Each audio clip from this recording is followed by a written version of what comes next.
ನೋಡಿ ಇಲ್ಲಿ ಅವರು ಟೇಬಲ್ ಕೊಟ್ಟಿದ್ದಾರೆ ಎಕ್ಸ್ ಮತ್ತು ವೈ, ಅಂದರೆ ಎಕ್ಸ್ 5 ಇದ್ದರೆ ವೈ 12, ಎಕ್ಸ್ 6 ಇದ್ದರೆ ವೈ 13, ಎಕ್ಸ್ 9 ಇದ್ದರೆ ವೈ 14, ಎಕ್ಸ್ 11 ಇದ್ದರೆ 16. ಈಗ ನಾವೇನು ಫೈಂಡ್ ಮಾಡಬೇಕಂದ್ರೆ ಎಕ್ಸ್ 10 ಇದ್ದರೆ ವೈ ಏನು ಅಂತ ಫೈಂಡ್ ಮಾಡಬೇಕು ಬೈ ಯೂಸಿಂಗ್ ಲ್ಯಾಗ್ರೇಂಜಸ್ ಇಂಟರ್ಪೋಲೇಷನ್ ಫಾರ್ಮುಲಾ. ಇಲ್ಲಿ ನೋಡಿ ಯಾವ ಥರ ಮಾಡೋದು ನೋಡ್ಕೊಳ್ಳಿ. ಫಸ್ಟ್ ಏನು ಮಾಡಿ, ಈ ಡೇಟಾನ x0, x1, x2, x3 ಅಂತ ಡಿನೋಟ್ ಮಾಡ್ಕೊಳ್ಳಿ. x0 is equal to 5, x1 is equal to 6, x2 is equal to 9, x3 is equal to 11, y0 is equal to 12, y1 is equal to 13, y2 is equal to 14, y3 is equal to 16. ಈ ಥರ note ಮಾಡ್ಕೊಳ್ಳಿ. Next ಏನು ಮಾಡಿ, ಇದು formula ಬರ್ಕೊಳ್ಳಿ. ಏನು ಗೊತ್ತಾ, Lagrange's interpolation formula is given by ಅಂತ ಬರ್ಕೊಡಿ. ಲ್ಯಾಗ್ರೇಂಜಸ್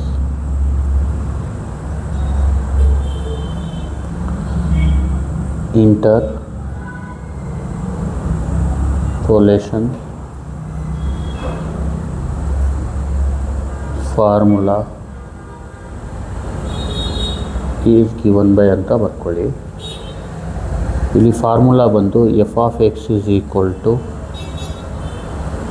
X minus x1, X minus x2, X minus x3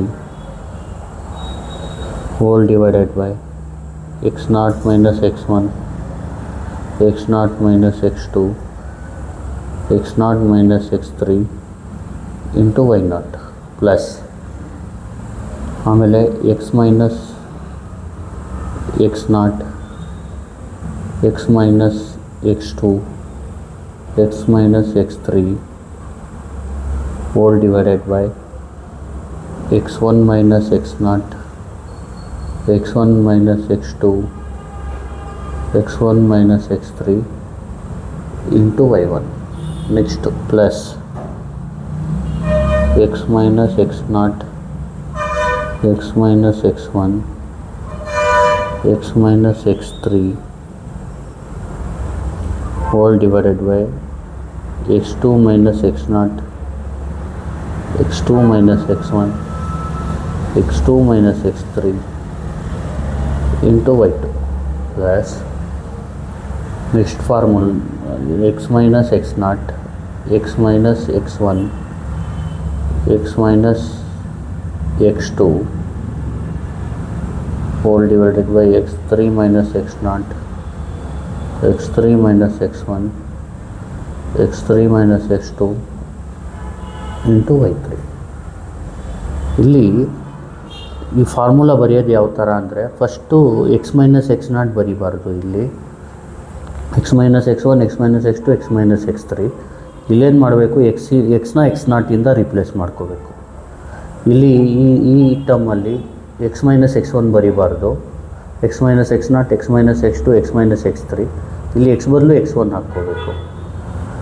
ಇಲ್ಲಿ x ಮೈನಸ್ x2 ಬರೀಬಾರ್ದು, x ಬದಲು x2 ಹಾಕ್ಕೋಬೇಕು. ಇಲ್ಲಿ x ಮೈನಸ್ x3 ಬರೀಬಾರ್ದು, x ಬದಲು x3 ಹಾಕ್ಬೋದು. ನೆಕ್ಸ್ಟ್ ಏನು ಮಾಡಿ, ಈಗ ನೋಡಿ ಇದನ್ನ ಫೈಂಡ್ ಮಾಡೋಕ್ಕೆ ನಾನೊಂದು ಟ್ರಿಕ್ ಹೇಳ್ತೀನಿ ನೋಡಿ. ಯಾವ ಥರ ಡೈರೆಕ್ಟ್ ಅಂದರೆ ಬೇಗ ಮಾಡೋದು ಯಾವ ಥರ ಅಂದರೆ, ನೀವು ಕ್ಯಾಲ್ಸಿಲಿ ಈ ಥರ ಟೈಪ್ ಮಾಡ್ಕೊಳ್ಳಿ.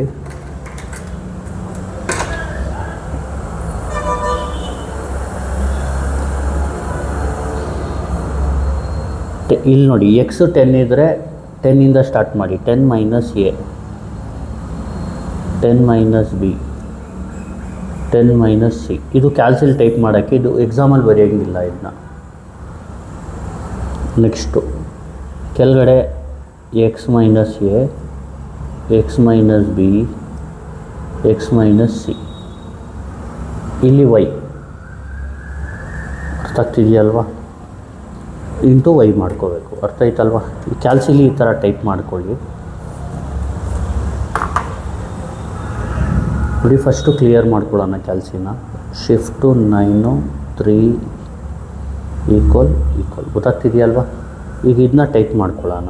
ಈ ಡಿವೈಡ್ ಹೊಡೀರಿ, ಬ್ರ್ಯಾಕೆಟ್ ಓಪನ್ 10 ಮೈನಸ್ ಎ ನೋಡಿ, ಆಲ್ಫಾ ಹೊಡೆದು ಎ ಹೊಡಿಬೇಕು, 10 ಮೈನಸ್ ಆಲ್ಫಾ ಹೊಡೆದು ಬಿ ಹೊಡಿಬೇಕು, 10 ಮೈನಸ್ ಆಲ್ಫಾ ಹೊಡೆದು ಸಿ ಹೊಡಿಬೇಕು. ಕೆಳಗಡೆ ಬಂದಾಗ ಆಲ್ಫಾ ಹೊಡೆದು ಕ್ಲೋಸ್ ಬ್ರ್ಯಾಕೆಟ್ ಹೊಡೆದ್ರೆ ಎಕ್ಸ್ ಬರುತ್ತೆ, ಮೈನಸ್ ಆಲ್ಫಾ ಹೊಡೆದು ಇದು ಹೊಡೆದ್ರೆ ಎ ಬರುತ್ತೆ, ಓಪನ್ ಬ್ರ್ಯಾಕೆಟ್ ಆಲ್ಫಾ ಹೊಡೆದು ಎಕ್ಸ್ ಹೊಡೆದ್ರೆ ಇದು ಹೊಡೆದ್ರೆ ಎಕ್ಸ್ ಬರುತ್ತೆ, ಆಲ್ಫಾ ಹೊಡೆದ್ರು ಇದು ಹೊಡೆದ್ರೆ ಬಿ ಬರುತ್ತೆ, ಆಲ್ಫಾ ಹೊಡೆದು ಇದು ಹೊಡೆದ್ರೆ ಎಕ್ಸ್ ಬರುತ್ತೆ, ಆಲ್ಫಾ ಹೊಡೆದು ಇದು ಹೊಡೆದ್ರೆ ಸಿ ಬರುತ್ತೆ. ಇಲ್ಲಿ ಸೈಡಿಗೆ ಬಂದು ಆಲ್ಫಾ ಹೊಡೆದು ಇದು ಹೊಡೀರಿ ವೈ. ಈ ಥರ ಟೈಪ್ ಮಾಡ್ಕೊಳ್ಳಿ. ಟೈಪ್ ಮಾಡ್ಕೊಂಡು ಏನು ಮಾಡಿ, ಇಲ್ಲಿ ಇದನ್ನ ಕ್ಲೋಸ್ ಮಾಡ್ಕೊಳ್ಳಿ. ಅರ್ಥ ಆಗ್ತಿದೆಯಲ್ವಾ? ಈಗ ನೋಡಿ ಕ್ಯಾಲ್ಸಿಲಿ ಇದನ್ನ ಕ್ಯಾಲ್ಸಿಲಿ ಟೈಪ್ ಮಾಡ್ಕೊಳ್ಳಿ. ಟೈಪ್ ಮಾಡ್ಬಿಟ್ಟು ಏನು ಮಾಡಿ, ಕ್ಯಾಲ್ಕುಲೇಟ್ ಹೊಡೀರಿ. ಇದರಲ್ಲಿ ಏನಂದರೆ ಇದು ಎ ಬಿ ಸಿ, ಎಕ್ಸ್ ವ್ಯಾಲ್ಯೂನ ಎ ಬಿ ಸಿ ಅಂತ ಇದು ಕ್ಲೋಸ್ ಮಾಡ್ಕೊಳ್ಳಿ. ಅರ್ಥ ಆಗ್ತಿದೆಯಲ್ವಾ? ಈ ಫಸ್ಟ್ ಕಾಲಮ್ನ ಈ ಥರ ಕ್ಲೋಸ್ ಮಾಡಿಕೊಂಡು, ಅಂದರೆ ನಿಮಗೆ ಟ್ರಿಕ್ ಹೇಳ್ತಾ ಇರೋದು ಬೇಗ ಮಾಡೋದು ಯಾವ ಥರ ಅಂತ. ಇಲ್ಲಿ ನೋಡಿ, ಎ ಅಂದರೆ ಇದು 6, ಬಿ ಅಂದರೆ 9, ಸಿ ಅಂದರೆ 11, ಎಕ್ಸ್ ಅಂದರೆ ಇದು ಈ ಕ್ಲೋಸ್ ಮಾಡಿದ್ದೀರಲ್ವ, ಇದು ಈ ನಂಬರ್ 5, ವೈ ಅಂದರೆ ಇದ್ರ ಕೆಳಗಡೆ ಅದು 12. ಎಷ್ಟು ಬಂತು? 2. ಇನ್ನೊಂದು ಸತಿ ಹೇಳ್ತೀನಿ ನೋಡಿ. ಫಸ್ಟು ನೀವು ನೋಡಿ, ಇಲ್ಲಿ F of 10 is equal to ಅಂತ ಬರ್ಕೊಳ್ಳೋಣ.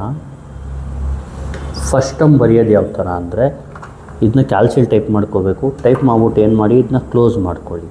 ಫಸ್ಟ್ ಕಾಲಮ್ ಫಸ್ಟ್ ಇದನ್ನ ಕ್ಲೋಸ್ ಮಾಡಿಬಿಡಿ. ಈ ವೈ ವ್ಯಾಲ್ಯೂಸ್ನ ಹೊಡೆಯೋಂಗಿಲ್ಲ, ಇದನ್ನ ಹೊಡಿಬೇಕು. ಕ್ಯಾಲ್ಕುಲೇಟ್ ಹೊಡೀರಿ. ಎ ಅಂದರೆ 6, ಬಿ ಅಂದರೆ 9, ಸಿ ಅಂದರೆ 11, ಆಮೇಲೆ ಎಕ್ಸ್ ಅಂದರೆ ಈ ಕ್ಲೋಸ್ ಮಾಡಿದ್ದೀನಲ್ಲ, ಇದನ್ನ ಕೆಳಗಡೆ ತೊಗೊಳ್ಳಿ.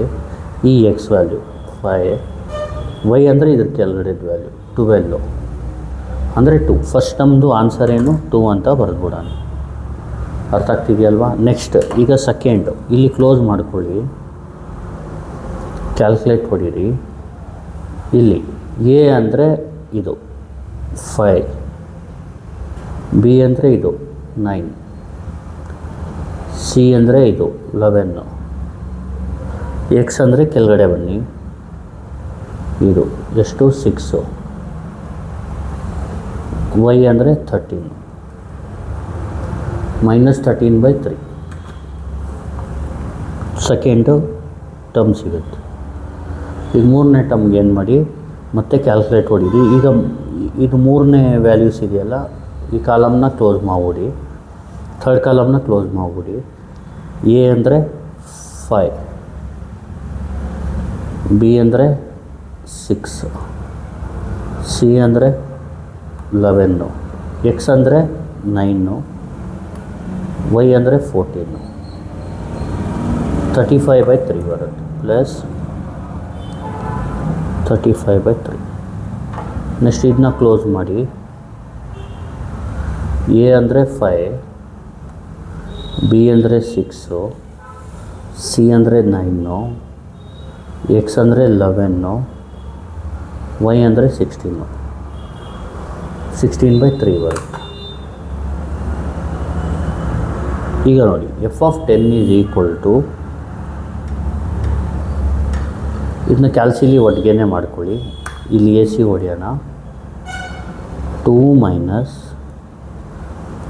13/3 ಪ್ಲಸ್ 35/3 ಪ್ಲಸ್ 16/3 ಈ ಥರ ಟೈಪ್ ಮಾಡ್ಕೋಬೇಕು. ಆನ್ಸರ್ 44/3. ಅಂದರೆ 44/3 ಅಂದರೆ ಎಷ್ಟು? 14.3667. ಇದು ಫೈನಲ್ ಆನ್ಸರ್. ಅರ್ಥ ಆಗ್ತಿದೆಯಲ್ವ? ಈಗ ನೋಡಿ, 9ಗೆ 14 ಇದೆ, 11ಗೆ 16 ಇದೆ, 10 ಬರೋದು ಇದ್ರ ಮಧ್ಯ. ಆನ್ಸರ್ ನೋಡಿ ಈ ವ್ಯಾಲ್ಯೂ ಮಧ್ಯ ಬರಬೇಕು. ಅರ್ಥ ಆಗ್ತಿದೆಯಲ್ವ? ಏನು ಬಂದಿದೆ? 14.667 ಅಂದರೆ ಆನ್ಸರ್ ಕರೆಕ್ಟ್ ಇದೆ ಅಂತ ಗೊತ್ತಾಗ್ತಿದೆಯಲ್ವ? ಇಲ್ಲ ಅಂದರೆ ಇದರಿಂದ ಈಗ ಎಕ್ಸಾಂಪಲ್ ಇದು 12 ಬಂತು, 12 ಪಾಯಿಂಟ್ ಸಮಥಿಂಗ್ ಬಂತು ಅಂದ್ಕೊಳ್ಳಿ, ಅದು ರಾಂಗ್. ಯಾಕೆ? ಇಲ್ಲಿ ನೀವು ಕೋರಿಲೇಟ್ ಮಾಡಿ, ಗೊತ್ತಾಗ್ತಿದೆಯಲ್ವಾ? ನೋಡಿ, 7ಗೆ ಆನ್ಸರು ಇದ್ರ ಮಧ್ಯ ಬರುತ್ತೆ ವೈದು. ಅದೇ ಥರ 7ಗೆ ಇದ್ರ ಮಧ್ಯ ಬರುತ್ತೆ, ಇಲ್ಲಿ 5.5ಗೆ ಇದ್ರ ಮಧ್ಯ ಬರುತ್ತೆ, 9.5 9ಇಂದ 11ಗೆ ಯಾವ ನಂಬರ್ ಇದ್ದರೂ ಆನ್ಸರ್ ಇದ್ರ ಮಧ್ಯ ಬರುತ್ತೆ. ಗೊತ್ತಾಗ್ತಿದೆಯಲ್ವಾ? ಇದು ನೋಡಿ, ಇದು ಕ್ಯಾಲ್ಸಿ ವರ್ಕು, ಇದೇನು ನೀವು ಎಕ್ಸಾಮಲ್ಲಿ ಬರೆಯೋಕ್ಕೆ ಹೋಗಬೇಡಿ. ಗೊತ್ತಾಗ್ತಿದೆಯಲ್ವಾ? ಈಗ ಇನ್ನೊಂದು ಸತಿ ಹೇಳ್ಬಿಡ್ತೀನಿ ನೋಡಿ. ಫಸ್ಟ್ x0 ಬರ್ಕೊಳ್ಳಿ 5, x1 ಬರ್ಕೊಳ್ಳಿ 6, x3 ಬರ್ಕೊಳ್ಳಿ 9, x4 ಬರ್ಕೊಳ್ಳಿ 11, y0 ಬರ್ಕೊಳ್ಳಿ 12, y1 ಬರ್ಕೊಳ್ಳಿ 13, y2 ಬರ್ಕೊಳ್ಳಿ 14, y3 ಬರ್ಕೊಳ್ಳಿ 16. ಆಮೇಲೆ Lagrange's interpolation formula is given by ಅಂತ ಈ ಫಾರ್ಮುಲಾ ಬರ್ಕೊಡಿ. ಅದನ್ನ ಕ್ಯಾಲ್ಸಿಲಿ ಇದನ್ನ ಟೈಪ್ ಮಾಡ್ಕೊಳ್ಳಿ. ಟೈಪ್ ಮಾಡಿಬಿಟ್ಟು ಕ್ಯಾಲ್ಕುಲೇಟ್ ಹೊಡೆದು ಫಸ್ಟು ABC ಇದು 3 ಹೊಡೀರಿ. ಎಕ್ಸ್ ಅಂದರೆ ಇದು, ವೈ ಅಂದರೆ ಇದು ಹೊಡೆದ್ರೆ ಇದು ಫಸ್ಟ್ ಟರ್ಮ್ ಬರುತ್ತೆ. ಅದೇ ಸೇಮ್ ರಿಪೀಟ್ ಮಾಡಿ 4 ಟರ್ಮ್ಗೂ. ಆಮೇಲೆ ಇದು ಆ್ಯಡ್ ಮಾಡಿದ್ರೆ ಇದು ಬರುತ್ತೆ. ಫೈನಲ್ ಆನ್ಸರ್ ಇದು. ಅರ್ಥ ಆಗ್ತಿದೆಯಲ್ವಾ? ದೇರ್ಫೋರ್ ಈಗ ಕೇಳಿರೋದೇನು? y at x is equal to 10 is y at x is equal to 10 is 44/3 ಅಂತ ಬರ್ಕೊಳ್ಳಿ, ಅಥವಾ 14.6667 ಅಂತ ಬರೀ. ಗೊತ್ತಾಗ್ತಿದೆಯಲ್ವಾ? ಇದು final answer. Thank you. Please like, share and subscribe.